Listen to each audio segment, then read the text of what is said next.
As an entrepreneur, networking is something that we can't avoid. It is one of the best ways to gain visibility, expand connections, and potentially land a new business. Networking is a regular part of my life. I've been to a number of networking events, and I've learned that one of the best ways to making the most of these events is preparation. So in this video, based on my own personal experience, I'm gonna share 3 things to prepare before heading to a networking event. And hopefully you will find this helpful. If you're new here, I'm Phoebe. I'm a Berklee College of Music graduate, now a music composer and entrepreneur running my own music production business. Now, let's get into the 3 things. First, name cards. Name cards might seem old school, but they are one of the things that I make sure to prepare. When you meet someone new, they may not remember you right away, especially with the number of people they're meeting in a day.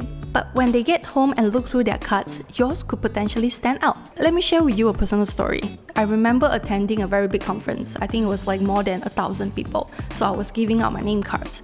A week later, someone texted me with a photo of my card. I didn't remember giving it to him, but he was interested in my services and we ended up scheduling a meeting. So you really never know. Alternatively, you can also bring an NFC name card, which lets people to save your info directly to their phones.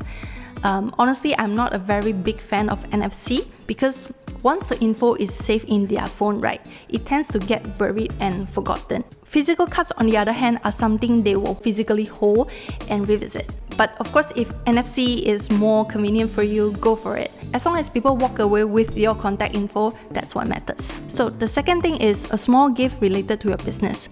I've noticed some people give out small souvenirs or gifts during networking events when they introduce themselves, and I think it's a great idea. I haven't personally done this yet, but I just wanted to share because it's worth considering. One of the coolest gifts that I received was a USB drive with the person's company name on it. I remember he's a brand strategist, and inside the drive, he includes videos with branding tips. This is what I think it works. So 1, a USB drive is practical. People are less likely to throw it away. Second is, the content inside was useful, and honestly, who doesn't like free resources? So if you're thinking of giving a small gift, make sure it relates to your business. And secondly, is practical enough that people will keep it and use it and not throw it in the dustbin.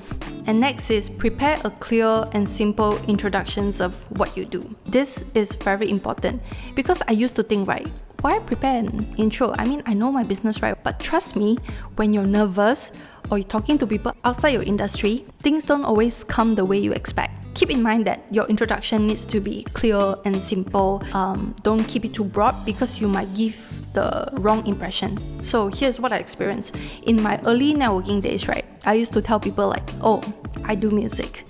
And then later I had people asking if I could perform at weddings, DJ for events, or teach piano lessons, which is totally different from what I do. So make sure your introduction, the keywords are right. So for example, I run an audio branding company specializing in commercial music, jingles, and blah blah blah blah blah. But when I introduce myself, I don't list out all the services. Instead, I keep it very simple. I just say I make jingles for brands and companies. So the keyword is jingles. One funny thing is I remember meeting the same person at another event. So he came up to me and he said like, hey, I remember you. I don't remember your name, but you are the jingle girl, right? I don't mind. At least I left an impression people remember I make jingles. So having keywords, this makes it easy for people to remember what you do. It is really a game changer for me by preparing an introduction before attending a networking event, so that I'm more confident during my introductions. So these are the 3 things to prepare before going to a networking event. If you find this video helpful, feel free to subscribe to my channel and like this video, and I'll do more of these videos in the future. See you next video. Bye!